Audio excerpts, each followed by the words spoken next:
आज हम एक ऐसी नौकरी के बारे में बात करने वाले हैं जो हमारे देश की सबसे ज़्यादा सैलरी वाली नौकरी है।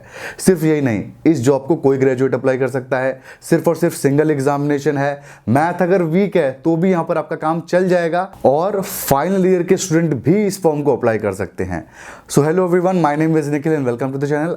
आज के इस वीडियो में हम AFCAT air force common admission test 2023 की रिक्रूटमेंट नोटिफिकेशन के रिगार्डिंग बात करने वाले हैं डिटेल में। आप इस वीडियो को पूरा एंड तक देखिएगा, तभी आपको हर एक डिटेल पता चलेगा इस जॉब का। और अगर आपको वीडियो अच्छा लगेगा, ऐसे वीडियो और चाहिए होंगे, तो आप इस चैनल को भी जरूर सब्सक्राइब करिएगा। तो जिसको एफकेट के बारे में बिल्कुल नॉलेज नहीं है उसको मैं यहाँ पे शॉर्ट में बता देता हूँ कि एफकेट एक ऐसा फॉर्म है जिसके थ्रू आप इंडियन एयरफोर्स में एज अ ऑफिसर नौकरी पा सकते हो, जो कि मेल और फीमेल दोनों के लिए होता है, जो कि एयरफोर्स खुद कंडक्ट करता है अपने लिए। इसके अंदर आपको पायलट से लेकर के हर एक तरीके की नौकरी देखने को मिल जाती है। तो इस वीडियो में हम हर एक चीज पे डिस्कशन करेंगे, बुक्स हो, सिलेबस हो, नौकरी कैसी है, सैलरी क्या है, हर एक पॉइंट पे डिस्कशन करने वाले हैं। तो चलिए वीडियो को स्टार्ट करते हैं सबसे पहले नोटिफिकेशन की बात से। तो यहां पर हम सबसे पहले डेट्स को देख लेते हैं। यहां पर आपको बता दूं कि इस नोटिफिकेशन का भी शॉर्ट नोटिस निकला हुआ है, फुल नोटिफिकेशन नहीं निकला हुआ है। फुल नोटिफिकेशन निकलेगा आपका 1 दिसंबर 2022 को। तो आप उसी तारीख से इस फॉर्म को अप्लाई भी कर पाओगे। चलिए बाकी डेट्स देख लेते हैं। तो 1 दिसंबर को आप इसका फॉर्म अप्लाई करना स्टार्ट कर दोगे। इसका नोटिफिकेशन भी उसी दिन निकलेगा। कब तक? 30 दिसंबर 2022 तक। और जिन स्टूडेंट से गलतियां हो जाएंगी उसको करेक्ट करने के लिए फॉर्म का डेट दोबारा खुलेगा। फॉर्म खुलेगा जनवरी 2023 में, बस कुछ दिन के लिए खुलेगा। जनवरी में ही आपका एडमिट कार्ड भी निकल जाएगा और आपका ऑनलाइन टेस्ट जो है वो फरवरी में हो जाएगा और मार्च में उसका रिजल्ट भी निकल जाएगा। तो जितना भी आपका ऑनलाइन प्रोसेस एग्जामिनेशन का मार्च तक खत्म हो जाएगा। अब हम बात कर लेते हैं एप्लीकेशन फीस की। तो 250 रुपए यहाँ पे एप्लीकेशन फीस है। जनरल, ओबीसी, ईडब्ल्यूएस, आप कोई भी कैंडिडेट हो, कोई फर्क नहीं पड़ता। एक बात मैं आपको बता दूं कि कास्ट के ऊपर कोई भी रिलैक्सेशन नहीं मिलता है डिफेंस सर्विसेज के अंदर, और वैसे ही इस नौकरी में भी कोई रिलैक्सेशन नहीं है। तो 250 रुपए एप्लीकेशन फीस है सभी कैटेगरी के, मेल और फीमेल दोनों ही कैंडिडेट के लिए। हाँ, ये फॉर्म मेल और फीमेल दोनों अप्लाई कर सकते हैं, ठीक है। इसके अलावा अगर आप एनसीसी के स्टूडेंट हो, एनसीसी के कैंडिडेट हो, तो आपके लिए 0 रुपीज एप्लीकेशन फीस है। आपको फीस देने की जरूरत नहीं है। तो हमने देख लिया एप्लीकेशन फीस। अब हम आ जाते हैं पोस्ट के ऊपर। पोस्ट की डिटेल्स देखने से पहले मैं आपको बताता हूं कि भले आप इस सरकारी नौकरी की तैयारी करो या फिर किसी भी सरकारी नौकरी की तैयारी करो, हर एक नौकरी को क्रैक करने के लिए आपको मॉक टेस्ट की रिक्वायरमेंट है ही। और यहां पर मैं आपको रिकमेंड कर देता हूं टेस्ट बुक पास, जो कि हमारे पूरे देश में सबसे सस्ता और सबसे बेस्ट मॉक टेस्ट है। ये सिर्फ और सिर्फ एक एग्जामिनेशन के लिए मॉक टेस्ट नहीं है। जो हम एफकेट की बात कर रहे हैं ये तो कवर है ही। आपने एसएससी सीजल का भी फॉर्म भरा होगा जिसका एग्जामिनेशन आने वाला है दिसंबर में। इसके अंदर उसके भी आपके मॉक टेस्ट कवर है। 226 आपके लेटेस्ट मॉक टेस्ट हैं उसके अंदर। टोटल एसएससी सीजल के कैटेगरी वाइज मिला करके 1148 मॉक टेस्ट हैं। एसएससी जीडी जिसका फॉर्म अभी निकला हुआ है 319 मॉक टेस्ट हैं। आप मेरा कूपन कोड यूज कर सकते हो निखिल NIKHIL, और सिर्फ 270 रुपए में टेक्स्ट बुक पास परचेस कर सकते हो पूरे के पूरे 1 साल के लिए। ये सेल जल्दी खत्म होने वाली है, 20 से 22 नवंबर तक ये सेल है। तो 22 नवंबर से पहले पहले आप परचेस कर लेना भाई, यही है सबसे बेस्ट। इससे ऊपर कुछ भी नहीं है। लिंक डिस्क्रिप्शन में अवेलेबल है, एक बार जरूर चेकआउट करना। तो चलिए अब हम आ जाते हैं हमारे पोस्ट की डिटेल्स के ऊपर। पोस्ट की बात करूं तो डिटेल पोस्ट का जो नोटिफिकेशन है वो 1 दिसंबर 2022 को निकलेगा। उस दिन मैं वीडियो के माध्यम से आपको सारी की सारी डिटेल बता दूंगा पोस्ट की किस किस हिसाब से पोस्ट की डिस्ट्रीब्यूशन है। बट यहां पर एक चीज आपको बता दूं कि एफकेट की जो नौकरी होती है वो हमेशा 250 से लेकर के 350 पोस्ट के बीच में ही निकलती है। अगर 350 पोस्ट निकलती है तो 7 से 8 मार्क्स कम निकलते हैं कट ऑफ आपके। अगर 250 270 पोस्ट निकलती है तो 7 से 8 मार्क्स कट ऑफ बढ़ जाएगा। ये कट ऑफ में हम लोग देख लेंगे। यहां पर आपको पर मैं बताता हूं कि किस किस तरीके की नौकरियां आपको मिलने वाली हैं। तो सबसे पहले एफकेट के अंदर आपका होगा फ्लाइंग ब्रांच का, जिसके थ्रू आप पायलट बनोगे एयरफोर्स में। उसके बाद आपका होगा टेक्निकल, जो कि बीटेक्स के लिए होता है। उसके बाद आपका होगा नॉन टेक्निकल, जिसके अंदर आपका एडमिनिस्ट्रेशन हो गया, लॉजिस्टिक्स हो गया, अकाउंट्स हो गया। ऐसे ऐसे डिपार्टमेंट्स के अंदर नौकरियां होगा। हर एक की अलग अलग आपकी एजुकेशन क्वालिफिकेशन है। इसके अंदर एनसीसी के जो स्टूडेंट है वो इस फॉर्म को अप्लाई करेंगे। तो जितनी भी मैं आपको बताया हूं ना पोस्ट, उन सारी पोस्ट के अंदर 10% रिजर्वेशन है एनसीसी वालों के लिए।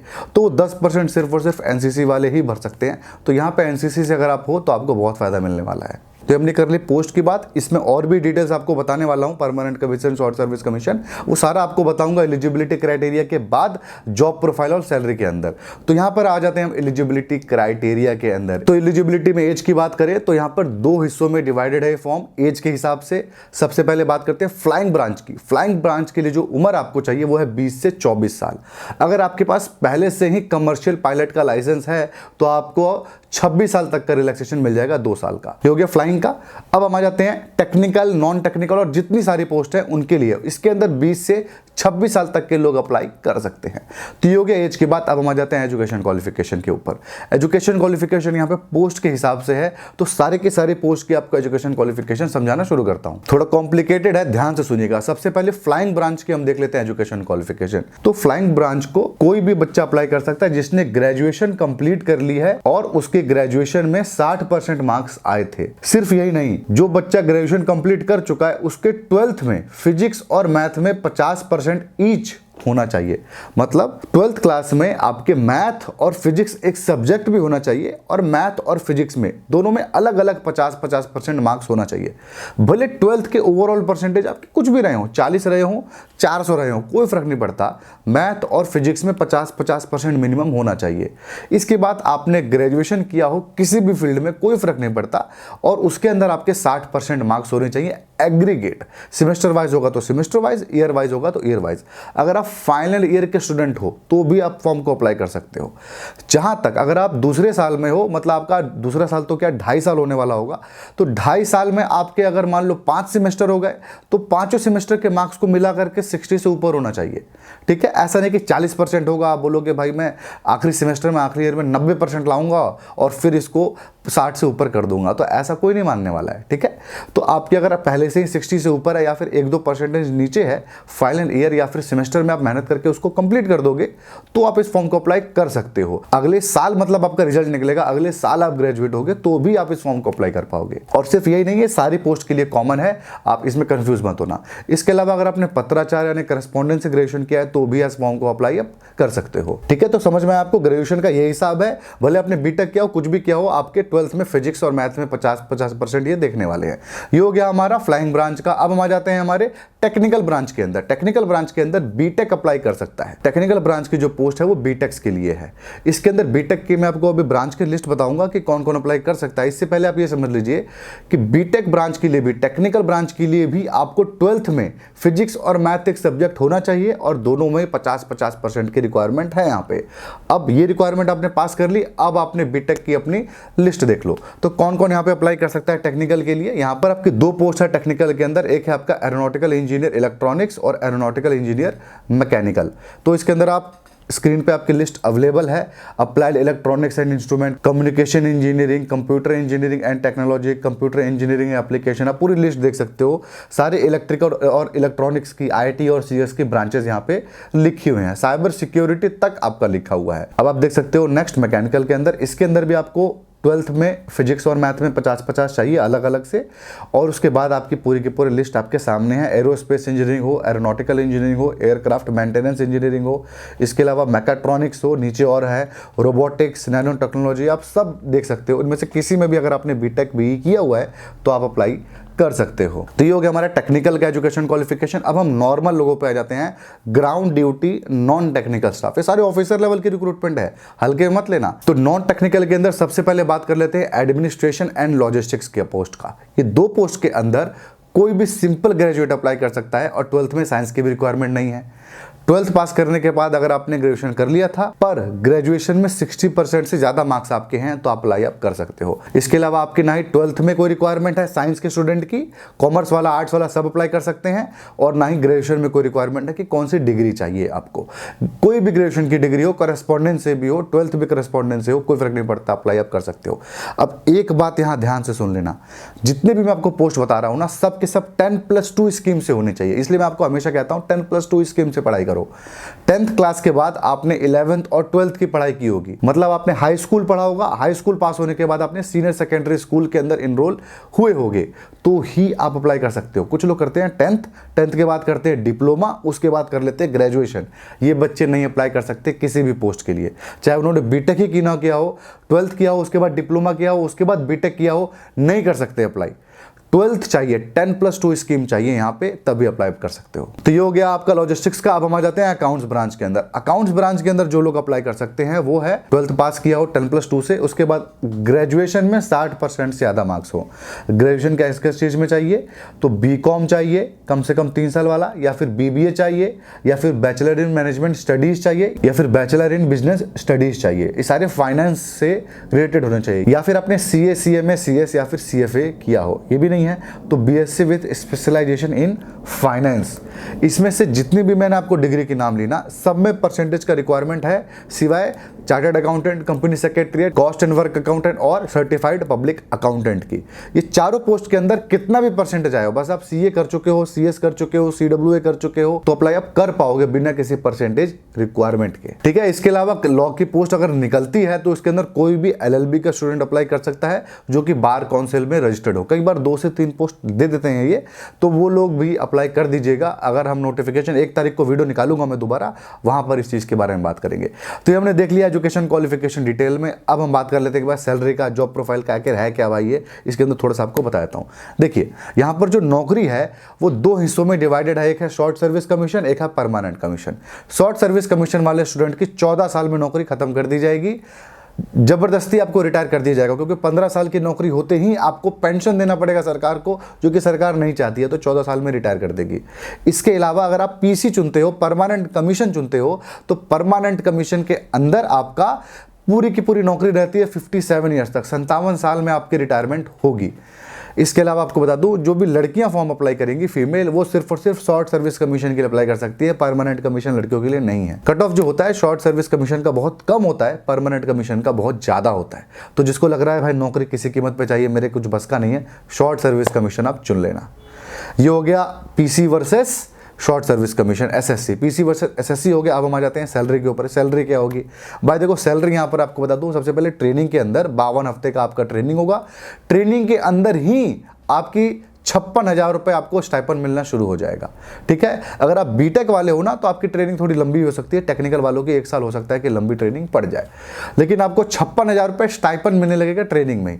और जैसे ही आपको रैंक मिलेगा आपका फ्लाइंग ऑफिसर का, उसी वक्त आपकी लगभग लगा के चलिए, अगर आप फ्लाइंग के नहीं हो, पायलट नहीं हो, तो भी आपको बता रहा हूं लगभग 1 लाख रुपए महीना आपकी सैलरी हो जाएगी, क्योंकि एक आईएएस ऑफिसर की जो रैंक होती है उसी रैंक का ये भी है। तो एक आईएएस ऑफिसर की रैंक आप मिलाइए, उसकी सैलरी मिलाइए, प्लस उसके अंदर एमएसपी यानी मिलिट्री सर्विसेज पे, जो सरकार मिलिट्री में आप काम करने के लिए अलग से कुछ पैसे देती है, तो वो यहां पर मिल जाएगा। और अगर आप पायलट हो तो आपको नॉन प्रैक्टिसिंग अलाउंस में मिलता है 20,000 रुपये महीने का लगभग, कि आपको जहाज उड़ाना आता है और आप कमर्शियली नहीं उड़ा रहे हो, इसके लिए आपको अलग से भी अलाउंस मिलता है। तो फ्लाइंग के लिए लगभग 1,15,000, 1,20,000 रुपये महीने हो जाती है सैलरी, और 1 लाख रुपए महीने हो जाती है आपकी फ्लाइंग ऑफिसर की सैलरी। इसके अलावा एफकेट के थ्रू आप एयरफोर्स के चीफ तक जा सकते हो। हालांकि एफकेट वाला अब तक कोई एयरफोर्स का चीफ नहीं बना है, बट सीडीएस वाला भी नहीं बना था, बट 2-3 साल पहले सीडीएस वाले भी बना। जो एयरफोर्स चीफ थे वो सीडीएस वाले ही थे, तो आपको पता भी नहीं हो सकता है कि आप भी बन जाओ, कम उम्र में जा रहे होगे तो बन भी सकते हो। तो ये हो गया जॉब प्रोफाइल, सैलरी वगैरह की डिटेल्स। अब हम आ जाते हैं हमारे एग्जामिनेशन पैटर्न के ऊपर कि आखिर कौन कौन से प्रोसेस से गुजर के आपकी नौकरी लगने वाली है।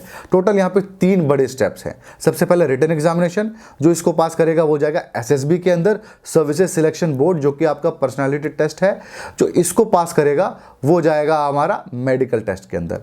जो इन तीनों को पास कर जाएगा उसका एक स्कोर बनेगा, अगर वो स्कोर मेरिट लिस्ट में आता है तो उसकी नौकरी यहाँ पे लग जाएगी। तो चलिए सबसे पहले रिटन टेस्ट को देख लेते हैं। रिटन टेस्ट के 2 हिस्से हैं। एक हिस्सा है सारी की सारी पोस्ट के लिए, जिसके अंदर आपका फ्लाइंग ब्रांच भी है, नॉन टेक्निकल ब्रांच है।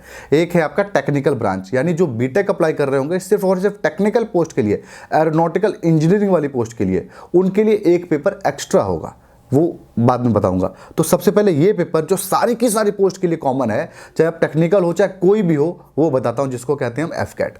तो आप स्क्रीन पे देख सकते हो, टोटल इसके अंदर आपके 4 पेपर होने वाले हैं। सबसे पहले जनरल अवेयरनेस का 20 क्वेश्चन 60 मार्क्स, उसके बाद general ability 30 question 90 marks, numerical ability 15 question 45 marks, reasoning and mental aptitude 35 question 105 marks. तो टोटल आपके हो गए 100 क्वेश्चन 300 मार्क्स के, जिसको सॉल्व करने के लिए आपको 2 घंटे मिलेंगे। अब मैं कुछ इंपॉर्टेंट पॉइंट्स आपको बताने वाला हूं, जिसको आपको ध्यान से सुनना है। सबसे पहले समझ लीजिए कि जो आपको इसके अंदर जनरल अवेयरनेस 60 नंबर का दिख रहा है, वो 2021 तक 90 नंबर का आता था। ठीक है, जिसको कि अब 10 क्वेश्चन हटा दिए गए हैं, 30 मार्क्स हटा दिए गए हैं और जोड़ दिए गए हैं रीजनिंग के अंदर। तो अब सबसे इंपॉर्टेंट टॉपिक आपका रीजनिंग ही हो जाता है। इस नौकरी के लिए रीजनिंग से इंपॉर्टेंट कुछ भी नहीं है, ठीक है। 105 नंबर का आता है 300 में से, और कट ऑफ आपको बताऊंगा कितना रहता है, तो आपको समझ में आएगा कि रीजनिंग बहुत ज़्यादा इंपॉर्टेंट है यहाँ पे, ठीक है। इसके अलावा मैथ देख रहे हो आप, 15 क्वेश्चन है, कोई इंपॉर्टेंस ही नहीं है उसका। अगर आपको 0 भी स्कोर कर दोगे तो कोई फर्क नहीं पड़ता है यहाँ पे, ठीक है। यहाँ पर कोई सेक्शनल कट ऑफ नहीं है, कोई सेक्शन में कितने मार्क्स आए कोई फर्क नहीं पड़ता, क्या टाइमिंग है कोई फर्क नहीं पड़ता, ठीक है। पूरे के पूरे आपको 2 घंटे इकट्ठे मिलने वाले हैं। और नेक्स्ट बात यह है कि यहाँ पे नेगेटिव मार्किंग है 1/3 की, ठीक है। तो 1 नंबर आपका कट जाएगा नेगेटिव मार्किंग की वजह से। तो ये हो गया हमारा एफकेट का एग्जामिनेशन पैटर्न। इसके बाद होगा ईकेटी का पेपर। ईकेटी का जो पेपर होगा उसके अंदर टोटल आपके 50 क्वेश्चन होंगे, ठीक है, जो कि 150 मार्क्स के होंगे, और उसको सॉल्व करने के लिए आपको 45 मिनट मिलेगा। वो आपके टेक्निकल क्वेश्चन होंगे जो आपने बीटेक में पढ़ाई की होगी, उसका टेस्ट वहां पर आपका लेंगे। जो एफकेट वाले बच्चे हैं, मतलब एफकेट का तो पेपर सारे बच्चे देंगे। इसके बाद सिर्फ और सिर्फ जो टेक्निकल वाले बच्चे हैं ना, वो रुक जाएंगे, बाकी सारे बच्चे उठ के वहां से चले जाएंगे। टेक्निकल वाले पेपर देंगे, उनको दोनों पेपर पास करना जरूरी है, तो ही आगे वो नौकरी कर पाएंगे। हाँ, टेक्निकल वाले को ये फायदा है कि आप मल्टीपल पोस्ट के लिए अप्लाई कर दो। अगर ईकेटी फेल भी हो गए ना, एफकेट पास हो गए, तो आप जिस पोस्ट के लिए पास हुए उसके अंदर आप चले जाओगे इंटरव्यू देने के लिए। तो ये अच्छी बात है आपके लिए। तो ये हो गया आपका रिटन टेस्ट। इसके बाद आ जाते हैं सेकंड फेज के ऊपर, जो कि हमारा एसएसबी सर्विसेज सिलेक्शन बोर्ड। बहुत शॉर्ट में बता देता हूँ, इसके ऊपर फुल वीडियो में बना दूंगा, अच्छे व्यूज आते हैं अगर इस वीडियो पे। तो टोटल 5 दिन का इंटरव्यू होता है। पूरे के पूरे इंडिया का नहीं, पूरे के पूरे वर्ल्ड का one of the toughest interview होता है। पास कर लोगे, आपके पास मेल आएगा कि भाई आप आ जाइए यहाँ पे। और अगर आप पहली बार एसएसबी देने जाओगे तो आपको AC 3 टायर का आने जाने का टिकट भी वो लोग देंगे। 5 दिन का इंटरव्यू होगा। सबसे पहले जाओगे, आपका होगा स्क्रीनिंग टेस्ट और आपका रीजनिंग टेस्ट।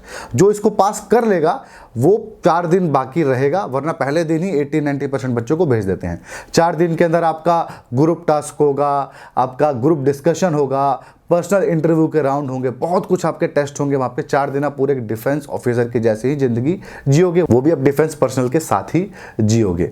तो ये हो गया। जो भी इन सारे प्रोसेस को पास कर जाएगा, एसएसबी में सिलेक्ट हो जाएगा, उसको चेस्ट नंबर मिलता है एसएसबी के अंदर। चेस्ट नंबर के आगे प्लस लिख जाएगा, यानी ये मेडिकल के अंदर जाने वाले हैं बच्चे। आप वहाँ पे घूमोगे, उसके बाद आप मेडिकल चले जाओगे। मेडिकल टेस्ट में अगर कुछ रह जाती है कमी, तो उसको दूर करने के लिए आपको समय मिलेगा।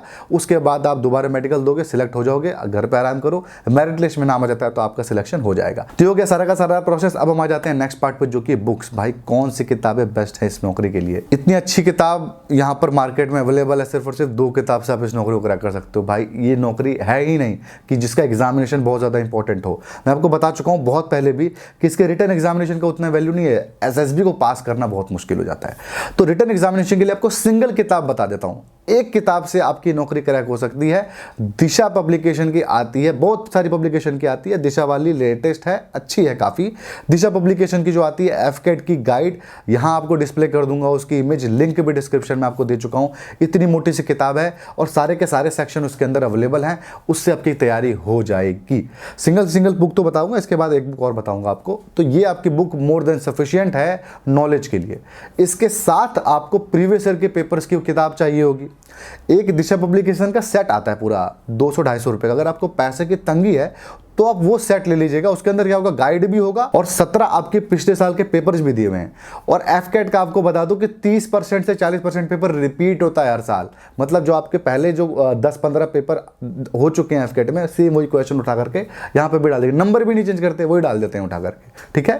तो आपको ये समझ में आया कि एक आपने अगर पैसे की तंगी है तो गाइड ले लेना, मैं लिंक डिस्क्रिप्शन में दे दूंगा। ऑल इन वन जो गाइड होगा उसके अंदर आपका गाइड और पिछले साल का पेपर इकट्ठा होगा। इसके अलावा अगर आपको भाई नहीं, मेरे को पिछले साल का पेपर एकदम लेटेस्ट चाहिए, जो पिछला पेपर हुआ है ना वहां तक चाहिए, तो आपको 19 पेपर का सेट आता है दिशा पब्लिकेशन का, वही है सबसे लेटेस्ट। उससे लेटेस्ट कोई भी नहीं है जिसने पिछला पेपर भी कवर किया होगा। उसके लिंक आपको डिस्क्रिप्शन में दे दूंगा, आप उस बुक को परचेस कर सकते हो। पर प्रीवियस ईयर पेपर की बुक तो आपको जरूर परचेस करनी है, क्योंकि वो बहुत इंपॉर्टेंट यहाँ पे रोल प्ले करती है। तो होगी हमारे सिंगल किताब की डिटेल। ये 2 किताब से आप पढ़ाई कर लोगे, आपका काम चल जाएगा। सिर्फ और सिर्फ जनरल अवेयरनेस के लिए आपको कुछ और पढ़ना पड़ेगा। इसके लिए क्या करना पड़ेगा आपको, प्रतियोगिता दर्पण के मैगजीन परचेस कर लो, current affair special edition. Last 5-6 महीने का आपका उससे काम चल जाएगा। इसके अलावा और कुछ करने की जरूरत नहीं है। इसके अलावा अगर आपको सीडीएस के लिए भी तैयारी करनी है, बहुत सारे एग्जामिनेशन की तैयारी करते हो, सिंगल किताब चाहिए, तो मैथ के लिए आपको फास्ट ट्रैक अर्थमेटिक किताब लेनी है, अरिहंत पब्लिकेशन की, आंख बंद करके ले लो, बेस्ट बुक है। इसके बाद इंग्लिश के लिए आपको बता देता हूं, 2 बुक है option, SP Bakshi Arihant publication की और आपके एसेंशियल इंग्लिश दिशा पब्लिकेशन की। दोनों ही किताब हैंड्स डाउन बेस्ट है, दोनों में से कोई परचेस कर लीजिए, लिंक आपको डिस्क्रिप्शन में मिल जाएगा। इसके बाद रीजनिंग की बात करें तो वर्बल नॉन वर्बल रीजनिंग है आपकी एस चांद पब्लिकेशन की, उसकी भी लिंक आपको डिस्क्रिप्शन में दे दूंगा। बेस्ट किताब है, अगर बैंक की तैयारी कर रहे हो ना तो इस किताब को तो जरूर ले लेना, बैंक और ये डिफेंस सारी की तैयारी हो जाएगी। इसके अलावा हम जनरल अवेयरनेस की बात करें तो लूसेंट की जीके आप परचेस कर लेना और इसके साथ प्रतियोगिता दर्पण फाइनेंशियल अवेयरनेस वाली किताब है वो परचेस कर लेना। और इस सबके बाद प्रीवियस ईयर पेपर्स वाली किताब तो उठा ही लेना, बहुत अच्छी किताब है, उसको परचेस करना जरूरी है। इसके अलावा गूगल करके डिफेंस की जो भी लेटेस्ट न्यूज़ है इंडिया में और वर्ल्ड वाइड, आपको वो जरूर पढ़ लेनी है। तो हो गया सारी बुक्स की डिटेल। अब हम जाते हैं सिलेबस के ऊपर। सिलेबस पढ़ के नहीं बताऊंगा, नेक्स्ट वीडियो में अच्छे से बताऊंगा, स्क्रीन पर डिस्प्ले कर दूंगा, आपको स्क्रीनशॉट ले लेना। यही आपका सिलेबस है शॉर्ट में, जो सिलेबस मैं आपको स्क्रीन पर दिखा चुका हूं। नेक्स्ट आ जाते हैं हम लोग कट ऑफ के ऊपर। कट ऑफ एक बार देख लो स्क्रीन के ऊपर। कट ऑफ देखो, लास्ट ईयर एफकेट 1 2022 तक का कट ऑफ अवेलेबल है, तो उसके अंदर 157 कट ऑफ था एफकेट का, ईकेटी का 18 था। एफकेट 1 2021 का जो आपका कट ऑफ है 165 है और 30 आपका ईकेटी का है। ईकेटी का आप हटा दो साइड में, लेकिन आप मोस्टली मोटा लेकर के कट ऑफ ये चलो कि इस बार अगर सीट्स निकलती है 270 280 के आसपास, तो कट ऑफ आपका 165 166 तक आराम से जा सकता है, ठीक है। और अगर इस बार 300 प्लस 330 340 ऐसे अगर आपकी सीट्स निकलती है तो कट ऑफ 160 के ही तक सिमटने के चांसेस हैं। तो आपको बताया था ना 105 नंबर का तो रीजनिंग ही है, 160 165 कट ऑफ है, तो क्या ही है, आपको बहुत मतलब एक तरीके से आप लेके चलो 300 मार्क्स में 2 घंटे मिल रहे हैं, काफ़ी अच्छा यहाँ पे कट ऑफ है, बहुत ज़्यादा नहीं है। मैं आपको पहले बता चुका हूँ, रिटन टेस्ट पास करना बड़ी बात नहीं है, बड़ी बात यहाँ पर है इंटरव्यू निकालना। तो ये थी सारी की सारी डिटेल जो हमने देख ली। तो बस ये था आज की वीडियो में। आई होप आपको इस वीडियो से फायदा मिला होगा। अगर आपको इस वीडियो से फायदा मिला तो आप इस वीडियो को लाइक जरूर करें, कमेंट करें अपने डाउट को, और अगर आपको ऐसे और वीडियो देखनी होंगी तो आप चैनल को भी जो सब्सक्राइब करें। Thank you.